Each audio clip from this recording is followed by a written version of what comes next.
Hey there, Rivermen fans. Jason Ruff alongside Rivermen head coach Jean-Guy Trudel. It's time for Trudel's Take.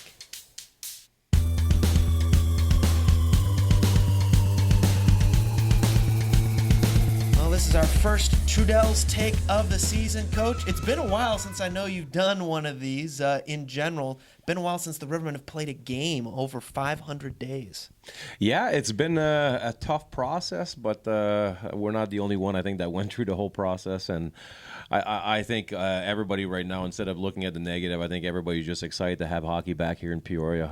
I think I got a chance to speak with a lot of fans here at the Mustangs games, and they just can't wait. They can't wait for a Riverman to be back here at the Civic Center and get the place rocking. So, again, we'll leave what happened to the side with COVID and just see the positive in it that we get hockey back, and we get to continue a great tradition here in Peoria, 40 years now. So it's just a joy to be back here, especially in the office. I miss this place. Oh my goodness, absolutely. But how was your off season coming into this 40th now season in Peoria? How was that a little bit different because you didn't play last season? It was rough because especially there's a few things that happened during the summer that made it hard to recruit players, with the NCAA giving that fifth year of eligibility to their players due to COVID. And then after that, so you're lacking right there a big portion of players that ECHL are getting or our league are getting. And then there's a few new things that happened with COVID. We had a lot of guys retire. So it was a rough summer, but we thought we had a great team until we started losing a lot of players to the ECHL, signed full contracts just because of the shortage of players right now. It's been tough, but like I said, we like to look at the positive here, and we found a good group of guys, and some guys are coming in next week also. So it's going to keep building, and the first week we're going to have to, make sure we're structures and do the right things to win those games. And as we go on, I think it's just going to be that trickle-down effect from the AHL to the ECHL to us. Exactly. But in the meantime, how do you find those guys? Like you said, ECHL is starting a little bit late, so that pool of players that normally you'd recruit from, not necessarily there. NCAA gave everyone an extra year of availability regardless of sport or age. So where do you go and find players? Do you just get player recommendations from other guys? It's hard. You go through all the agents that you know. So I went through that, and even right now that market is pretty bare. So a lot of times your players are your best recruiters also, so they know you played with so many guys over the years. So we get our players to find players. I call every connection I know in hockey, and you turn every rock and you try to find the best. To me, it's more when we get to this point is finding coachable players, players that you're able to install structure and they're going to follow the plan, because we understand every team's in the same boat. So it's going to be about the team that wants it the most in a game, and then after that, I think the team that's the most structured. And of course, goaltending comes in the equation. But for me, that's the position that I found that every team's got two great goalies right now. So that position won't be hard, but the rest of it is you want coachable guys that are going to be following the structure for the first few weeks at least to make sure we bring in wins here in Peoria. Even with all that said, you do have a solid core of veteran returners: Hageman, Dion, Neville, just to name a few. Levine back in net. How excited are you to have that veteran core, which you can kind of lean on, at least in the first couple of weeks, and then build out with as the season goes on? Extremely excited. I miss those guys a lot. I mean, I get to see Hags over the summer a lot, but all the other guys, we have great relationships, and it was kind of those far relationshiip they're really hard when you don't get to see those boys for 2 years. So for me, it's more the relationship part with those veterans. I'm just happy to see their faces coming in the building. And I honestly think they're excited also, because a lot of them didn't play last year. So it's I think it's like I said, I like to look at the positive. I get to see the boys back in town, and we built great relationship over the years with the Rumble, the Nevilles, the Schmutex, the Levine, all those guys that you mentioned. So just happy they're back, and it's a lot easier to have that foundation of they know how we work in Peoria. They know our structure. They know our culture. So for me, it's just going to be teaching the new guys a little bit here and there. But our old guys should know. We know we expect not to be as as fast or as in shape as we should be, because a lot of guys didn't play for 2 years, and also we only have pretty much five practices to get ready for the first game of the year. So we understand we're going to take it slow and be patient, but we can't wait to get started. How much of an added importance does this training camp have to you when you don't have as many practices, when you don't have that preseason, and all of a sudden in about a week or so it's game time? Well, that's where you gotta stress patience. I mean, we know that it's going to be a long process this year. We usually, over the years, we had a plan of not only making the playoffs but being in the top 3 seed. This year, it honestly, I think for every team, you just want to make the playoffs, and you want to be healthy and going into a playoff with a lot of momentum, and that's what we're looking for right now. We know it's going to take a while. There's a few players that are up, so we understand the process is going to be a little longer this year, but I think all in all, like you said, we have a great core group, and now it's about bringing people around that want to do the right things for not only on the ice but off the ice. For us, what we do in the community and here in our 40 years, we want to make sure that these fans are proud, and we want players to leave their legacy on the team.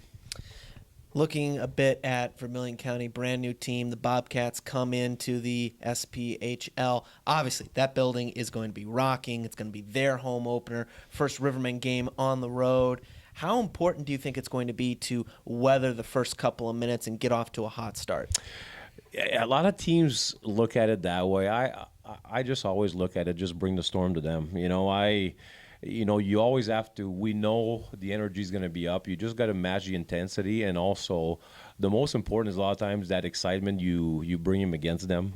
Sometimes guys are a little bit out of position when they get too excited or they go a little too hard, and you take their momentum and use it against them. So for us, it's always we don't get too stressed about that. We have those 8-9 guys that have been around for so long that they've been through every situation. They've been to finals for 3 years, so they don't get stressed out about those situations. We know it's going to be fun. We know they're excited, but we're going to try to use it against them. And we have guys that are excited also to play hockey in 2 years, so we know we're going to be going hard, and it's up to us to bring the storm to them. Before this interview, you and I talked a bit beforehand, and you said a phrase that really stuck out to me. Good people make great Rivermen. Can you explain why that phrase is so true and encapsulates really what this program, this organization is all about? I started that with my junior team. So when I retired from hockey, over the years I played 14 years professional, 5 years of major junior, and to me, there's a big difference between being a really good player and being a great person that is a great player. So I try to always build my programs with good people, not only hockey-wise, not only my players, but my staff.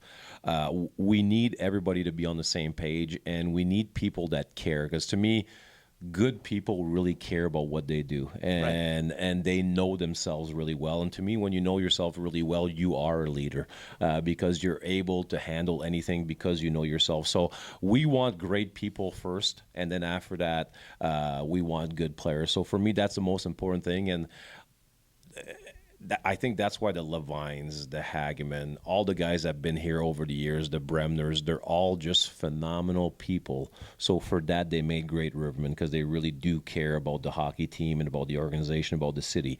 And that's always the culture that I wanted. I wanted great people. And I read a book this summer that kind of brought it all together. I read Legacy, which is a story about the All Blacks rugby team, one of the winningest program in all of sports. And they were talking about that all the time, just great people make great All Blacks. And I was like, man, this is kind of what we tried to build here in Peoria for 9 years. So it kind of all came together. And, sometimes you doubt yourself a little bit on the things you believe in.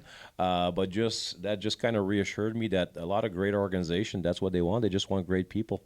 It's amazing. I've always seen, looking at not just hockey teams, but sports teams, about how when you have good people who genuinely care, that the winning just seems to follow. And that's what we talk about all the time. We always say before the season. We don't care about wins and losses. We just care about doing the right things, being great people that do the right things every single day. Everything else takes care of itself. And I know we missed a big trophy. We always want a big trophy. But like I said, to me, this team, the last 4 years of existence, we were at the 3 finals. So these guys are winners. They do the right things every single day. And now we just got to, pull one last series out of the bag and do what we have to do. But I truly believe in that. And it's a lot easier to come to the rink every single day with good people, because the monotony of a season, if you always have that negative or a few negative bodies, it just rubs on everybody, and then it's a snowball effect. And it's the same thing for the other side. Having great people that are in a good mood every single day, want to come here, want to get to work, it's a blast, and your day's over in a second, and you're like, wow, that was another great day. We got better again today. So it's a lot of fun here in Peoria. Yeah, where'd that day go? Yeah, correct. Exactly. Correct. Last question for you, Guy, before I let you go. When you come back onto the ice, when the Rivermen go on over to Vermilion County, is there going to be a point either during the game or before the game where you're just going to sit on the bench, you're going to look around, and you're just going to think, oh, it's so good to be back? You know what? I actually had that moment in my office by myself a few nights ago. Me and Andrew Cohen were fixing up the room because, we haven't been here for a while, and making sure everything was great in there, because we like things done a certain way in our locker room also. But I just sat in my office, and I'm like, man, did I miss this place. And then over the next few days, every time a new play like Rumble came in yesterday with a big, and I'm like, this is my life. This is what I've been doing, and luckily enough to have been doing it for 8-9 years now with the Rivermen, and I really missed it. And I think if you look at all the situation that happened to us with COVID, like if you want to take the positive out of it, I think a lot of guys are hungrier than ever. They really miss the sport, and same thing for coaching. I'm motivated right now to just do absolutely everything right to make sure we have success here. So I had that moment already. I think it's more when I get in front of our fans. I think it's going to be kind of cool to see everybody. And over the years, in Peoria, I always say we always have that 1,000 or 2,000 people that are loyal, that always come to a lot of games. So just to see a lot of those familiar faces in the crowd is going to be absolutely amazing. It will have been 593 days since the Peoria Rivermen faithful have seen their team take the ice here at the Peoria Civic Center. October 22nd can't come soon enough. But before then, the Rivermen have some work to do over in Vermilion County. Coach Trudel. That was our first one together. That was our first Jason. one together. That was awesome, I thought it buddy. went pretty good. You did awesome, buddy. Thank you. Hope you guys agree. We'll see you Rivermen fans again next time on Trudel's Take.